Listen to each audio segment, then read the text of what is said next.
The thermometer outside Josiah Thorne's cabin read 20 degrees below zero, yet inside he sat in his shirt sleeves while the blizzard raged.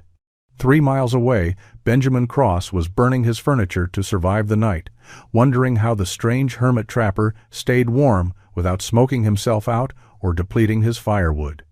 Before we begin, let us know where you're watching from, and if frontier survival innovation fascinates you, hit that subscribe button because tomorrow's story will reveal an even more unbelievable discovery from the 1800s.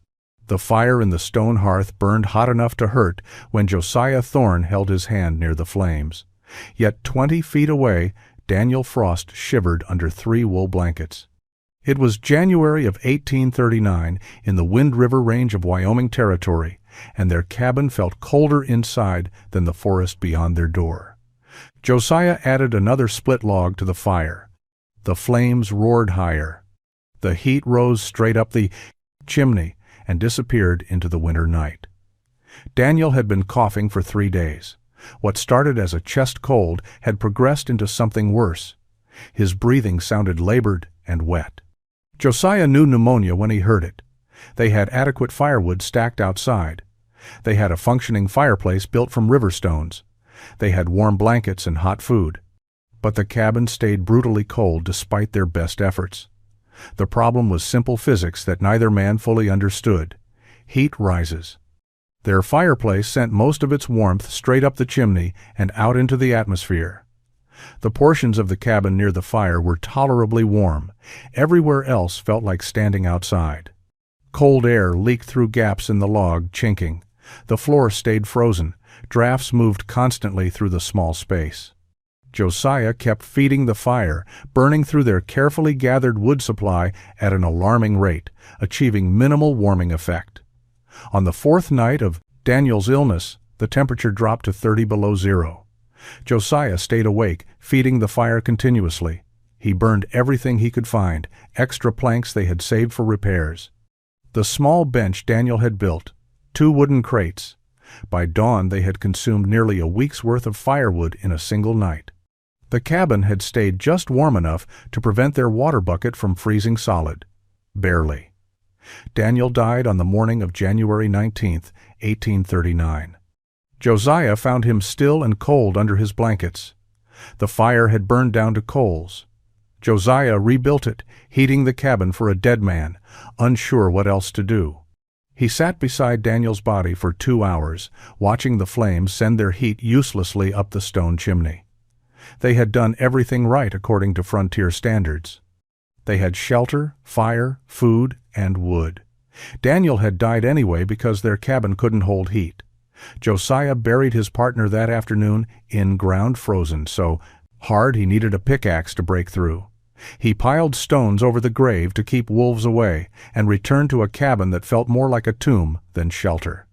That night, sitting alone beside a roaring fire that warmed only the stones directly around it, Josiah began to understand something that would consume him for the next year. Fire itself wasn't the problem. How they were using fire was the problem. Heat was escaping faster than they could create it.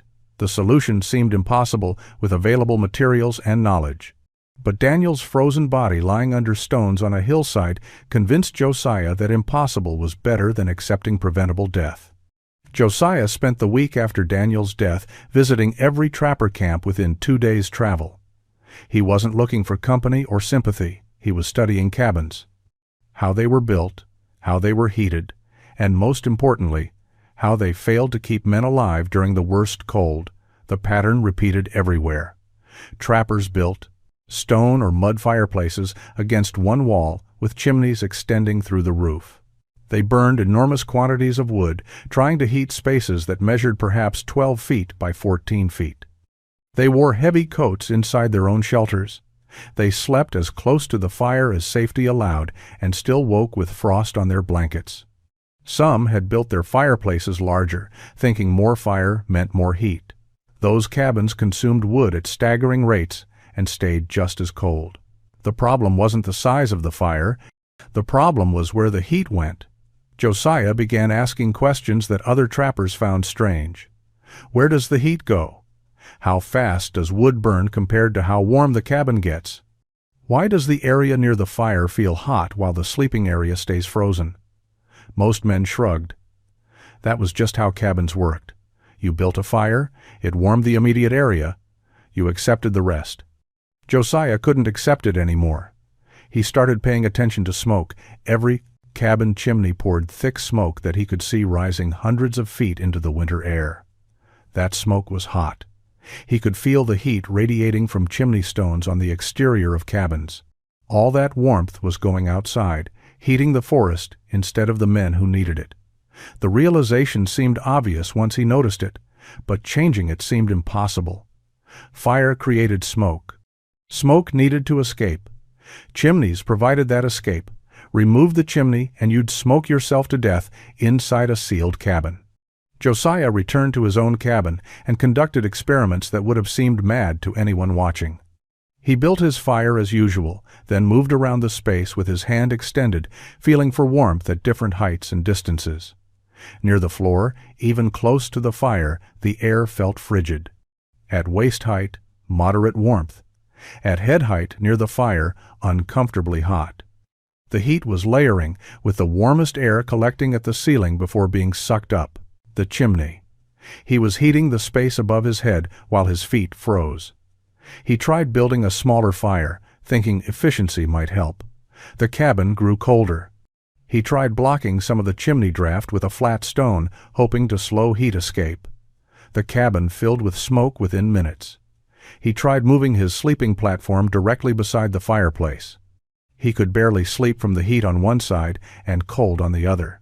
Every solution he attempted failed because the fundamental design was flawed. Fireplaces were meant to contain fire safely and remove smoke. They were never designed to heat efficiently. Josiah needed something entirely different, but he had no idea what that something might be. Spring came to the Wind River Range in late April of 1839. Josiah had survived the winter alone, burning through twice the firewood a normal trapper would use. He had kept himself alive, but the inefficiency haunted him. As the snow melted and he prepared for the spring trapping season, his attention shifted to something he had never considered important before: underground spaces. Every trapper with a permanent camp built a root cellar if they stayed long enough. These were simple pits dug into hillsides or beneath cabin floors, used for storing food through winter. Josiah had dug his the previous fall, a hole 6 feet deep and 8 feet across, lined with stones to prevent collapse. He had stored potatoes, turnips, and dried meat there throughout the winter. When he descended into it during the coldest weeks, something struck him as odd. The cellar never felt as cold as the air above ground. He started spending time in the root cellar, not for storage purposes, but to observe. Even when surface temperatures dropped below zero, the cellar remained above freezing.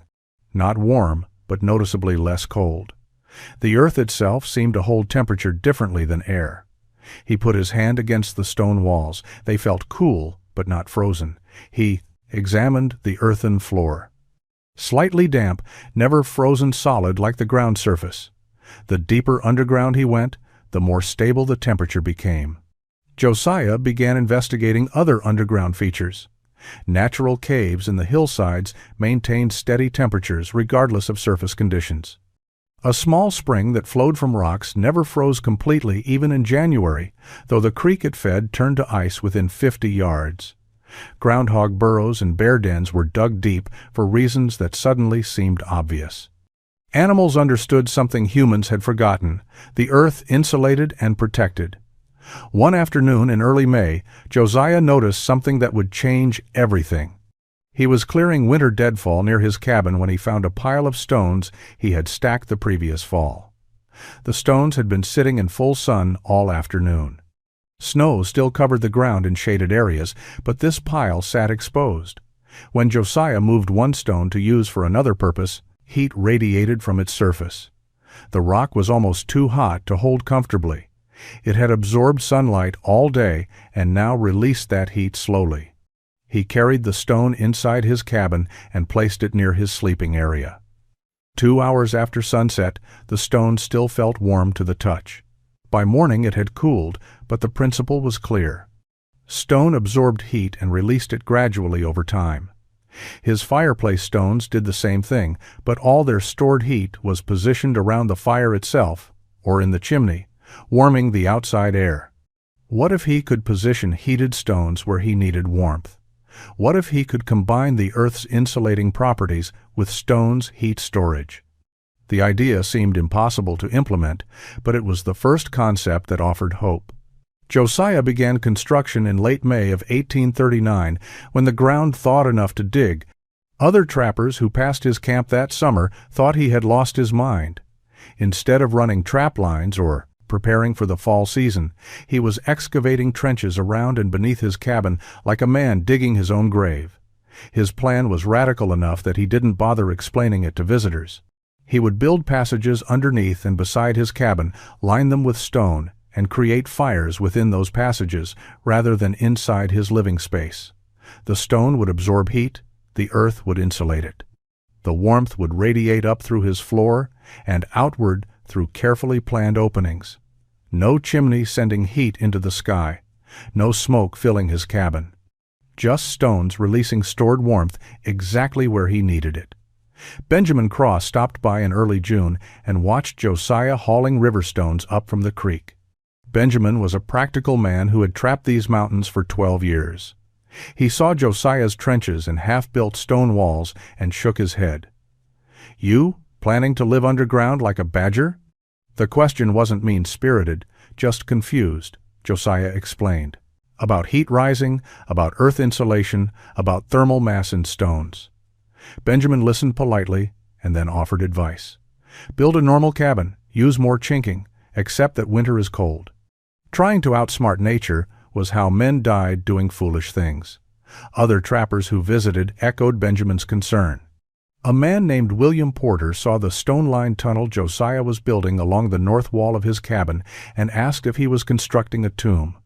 Another trapper, Henry Sims, suggested Josiah had been alone too long and should head to a settlement before he hurt himself. The consensus among experienced mountain men was clear. Josiah Thorne was wasting time and energy on something that couldn't possibly work. Fires belonged in fireplaces. Heat belonged inside cabins. Burying fires under earth and stone would accomplish nothing except creating a complicated way to stay cold. Josiah ignored them. He spent June and July building stone-lined passages that connected to his cabin floor. He dug one main tunnel running 12 feet along the north side, 3 feet deep and 2 feet wide. He lined the bottom with flat stones to create a floor. He built the sidewalls from irregular river stones, each piece fitted carefully against its neighbors. The work was brutal.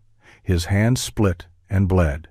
His back ached from lifting stones that weighed 30 and 40 pounds each. He developed calluses on top of calluses. The tunnel progressed slowly, inches per day rather than feet. By August, Benjamin Cross had started referring to Josiah's project as the Hermit's Folly. Other trappers picked up the term. When men gathered to trade supplies or share news, someone would inevitably mention that Crazy Thorne was still digging tunnels and stacking rocks. Most figured he would give up before winter. Some quietly worried he would freeze to death testing his ridiculous theories. None believed it would work. The construction consumed 4 months of relentless work. By September of 1839, Josiah had completed the main tunnel system that would either save his life or prove every skeptic correct. The primary passage ran along the north wall of his cabin, 3 feet deep and 12 feet long. 2 shorter branch tunnels extended at angles, creating a network that would distribute heat beneath nearly half his floor space.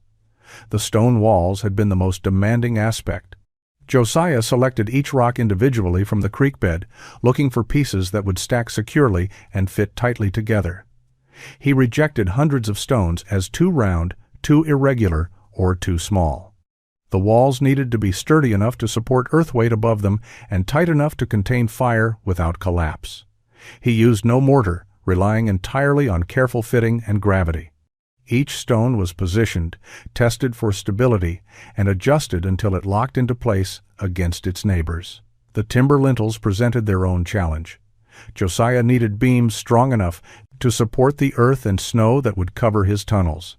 He selected pine logs, 8 inches in diameter, cut them to precise lengths, and shaped flat surfaces where they would rest on the stone walls. These beams would frame the tunnel entrances and prevent collapse when heavy snow accumulated above. He coated each beam with pine pitch to resist rot, a process that took 3 days of boiling sap and applying the sticky resin with a brush made from cattail fibers. The tunnel floors were laid with flat stones chosen for their smooth upper surfaces. Josiah wanted passages he could crawl through if needed, spaces where he could tend fires without burning himself on irregular rock. He filled gaps between floor stones with packed earth, creating level pathways. The earthen base would protect the stones from direct ground frost while providing stable surfaces for fire. Connecting the tunnels to his cabin required removing sections of floor and creating openings that would allow heat rise into the living space. Josiah cut careful holes through his floorboards, positioning them where warmth would distribute most effectively. He built wooden frames around these openings, creating vents that could be partially covered or fully opened, depending on how much heat he wanted. The openings were small, each roughly 8 inches square, but positioned strategically near his sleeping area and workspace. The tunnel entrances were built last. These openings needed to be accessible for adding fuel and tending fires, but protected from wind and designed to retain heat. Josiah constructed low, narrow entrances that would eventually be cut into snowbanks. The timber lintels framed the tops, stone walls formed the sides. The openings faced away from prevailing winds and were positioned where snow would accumulate naturally, providing additional insulation. When winter came and snow buried the tunnels, only these small entrances would remain visible, glowing with firelight from within passages that other trappers still considered monuments to foolishness. September ended with Josiah's construction complete and his theory untested. Winter would provide the only verdict that mattered. The first snow fell on October 12, 1839. Light flurries that melted by afternoon, but enough to remind Josiah that testing time approached. He had spent the previous week gathering firewood and preparing his tunnel system for its initial trial. The theoretical principles seemed sound. Stone would absorb heat, earth would insulate, warmth would radiate upward through his floor vents. But theory and reality often diverged in the mountains, and failure would mean a winter of suffering or death. Josiah waited until late October, when nighttime temperatures dropped consistently below freezing. He needed genuine cold to test whether his system provided genuine warmth. On October 24th, he built the first fire in his main tunnel. He started small, unsure how the enclosed space would handle combustion and smoke. He placed kindling on the stone floor 6 feet into the tunnel from the entrance, lit it, and watched carefully. The flames caught and grew.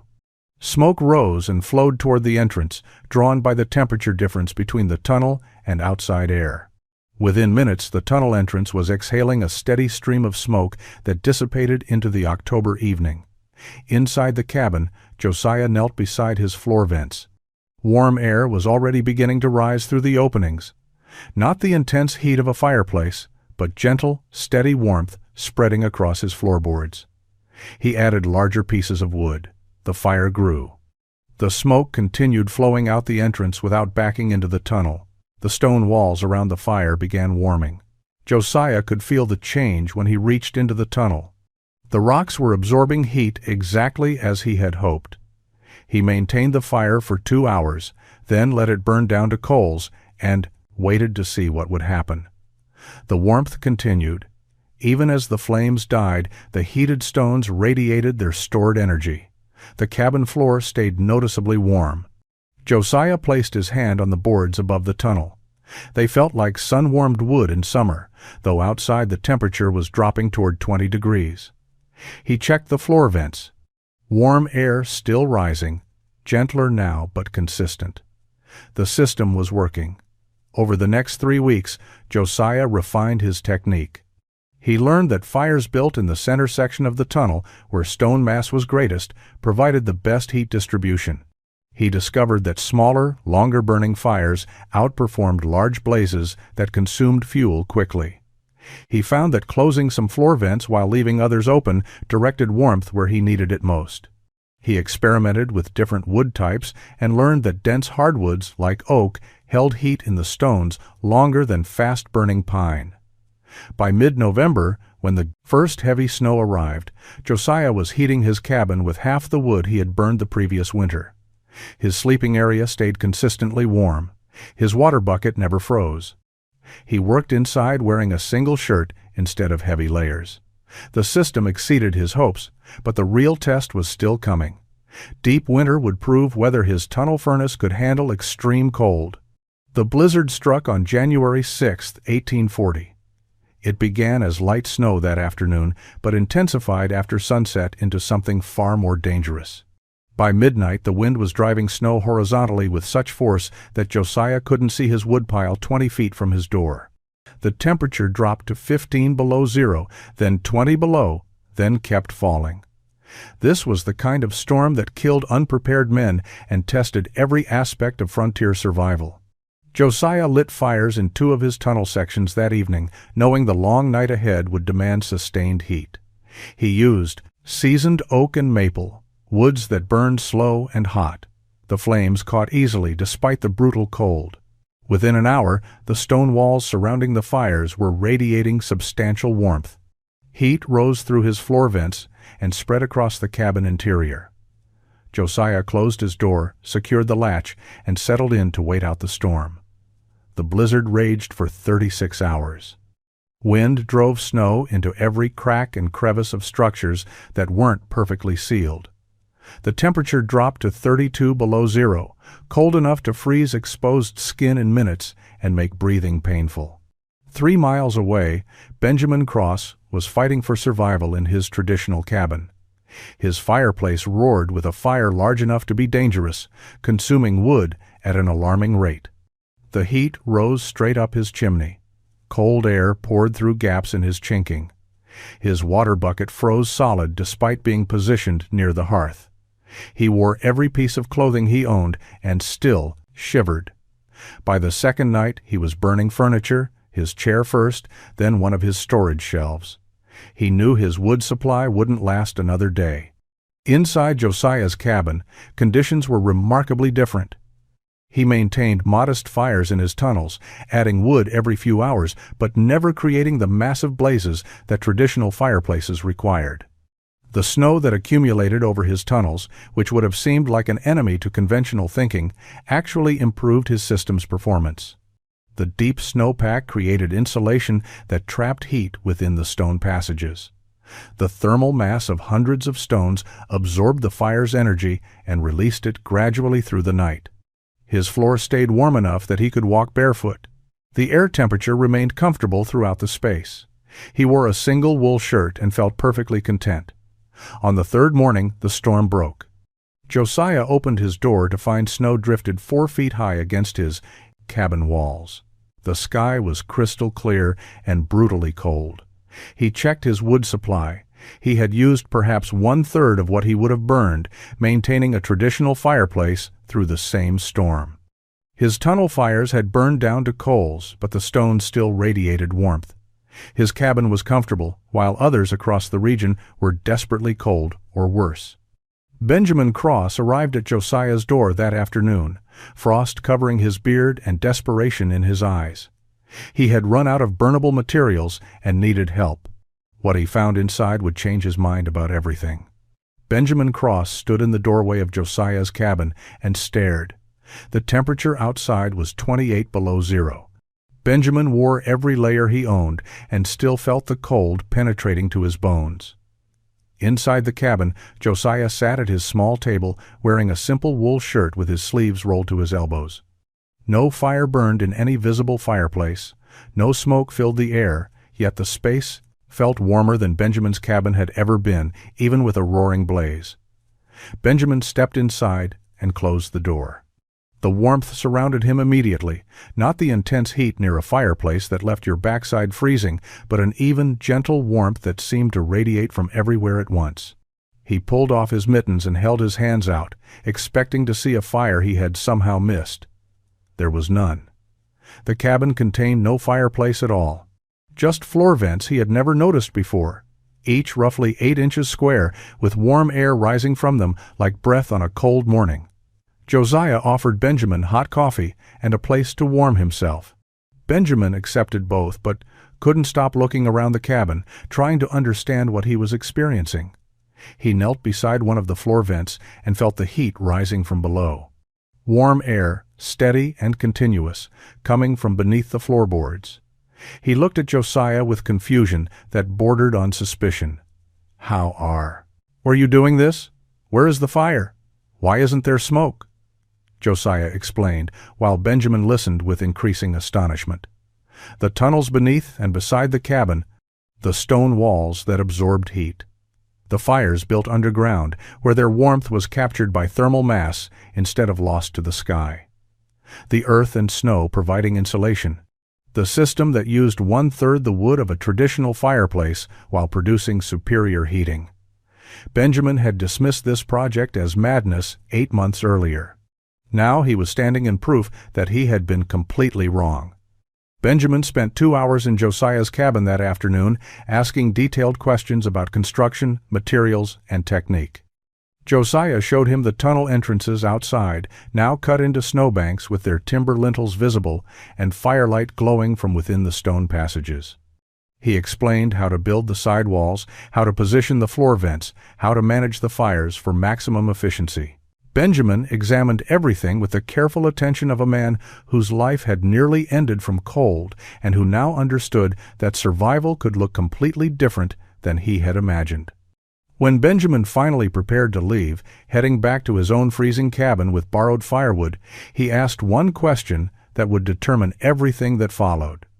Would Josiah help him build the same system before next winter? Teach him the techniques? Show him the measurements?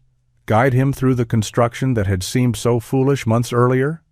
Josiah agreed without hesitation. He hadn't developed this system to keep it secret. He had built it to survive, and if others could benefit from what he had learned, that knowledge should be shared freely.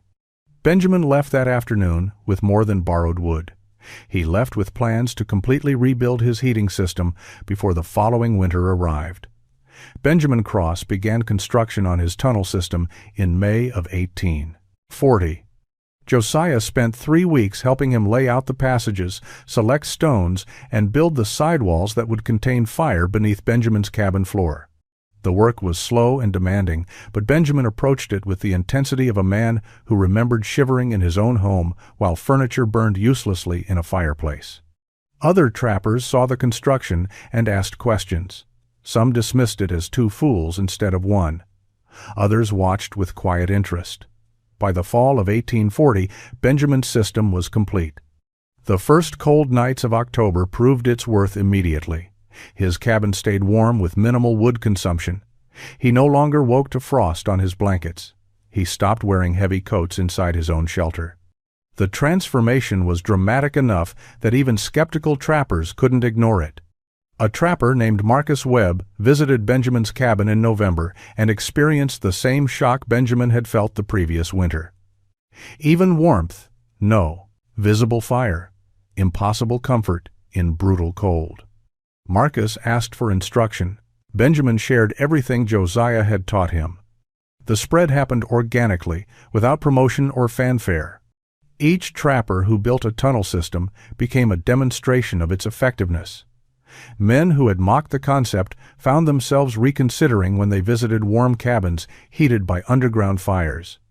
The technique moved through the trapping community by simple observation and word of mouth. By the winter of 1841, 7 cabins in the Wind River Range used variations of the tunnel furnace design. By 1843, that number had grown to more than 20. The systems varied based on individual circumstances and available materials. Some trappers built single tunnels along one wall. Others created networks beneath their entire floor space. Some used carefully fitted river stones.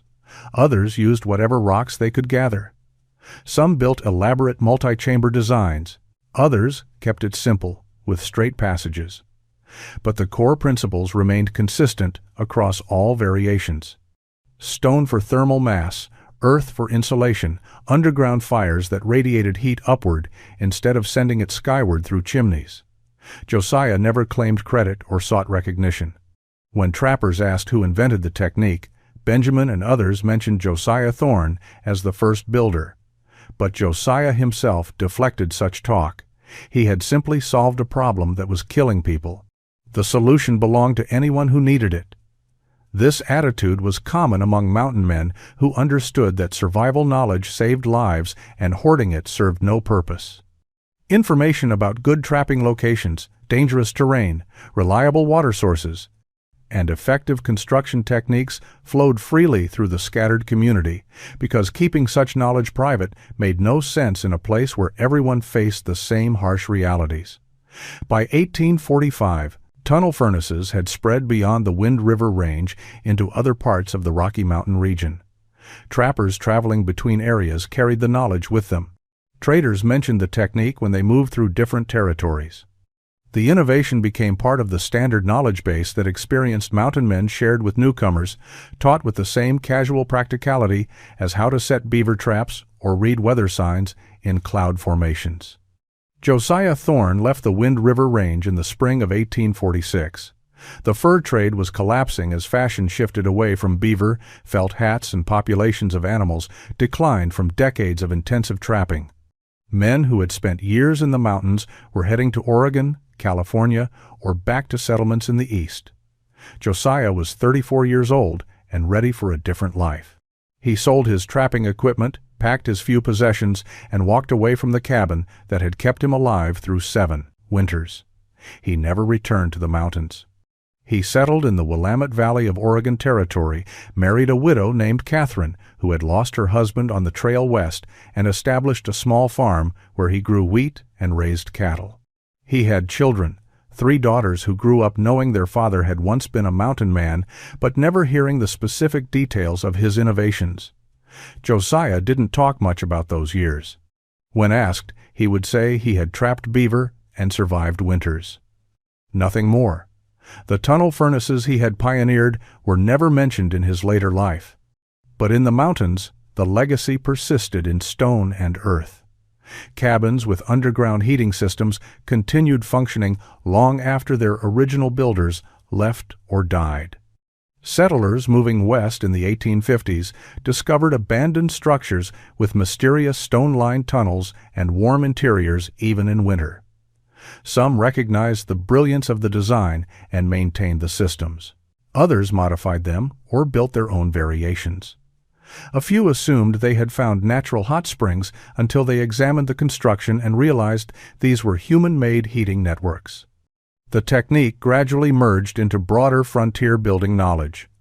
By the 1860s, homesteaders in cold regions sometimes incorporated underground heating passages into their construction, though most didn't know the origin of the concept. The specific story of Josiah Thorne and Daniel Frost was forgotten. The names of Benjamin Cross and the other early adopters faded from memory. What remained were functional systems that kept people alive and a general understanding that fires didn't have to burn inside living spaces to provide warmth. Josiah died in 1872 at age 60 on his Oregon farm. His obituary in the local newspaper mentioned his successful farming operation and surviving family members. Nothing about beaver trapping or mountain survival. He was buried in a cemetery outside Salem with a simple stone marker bearing his name and dates. The tunnel system beneath his abandoned Wyoming cabin still functioned, used by whoever happened to be occupying the structure that season. The stones he had carefully fitted still radiated heat. The timber lintels he had positioned still framed the entrances. The innovation he had created from grief and necessity continued doing what it was designed to do. Modern historians researching frontier heating methods occasionally find references to underground stone tunnels in settler journals and trapper accounts from the 1840s and 50s. The documentation is scattered and incomplete. No single inventor is consistently named. The innovation appears to have developed organically across multiple locations, which is how most frontier techniques emerged. A few scholars have noted unusually sophisticated heating systems in certain Rocky Mountain cabin sites. but the connection to Josiah Thorne's original construction remains obscure. The physical evidence endures in abandoned cabins where stone passages still snake beneath rotted floorboards, silent testimony to engineering that prioritized survival over recognition and shared knowledge over personal glory.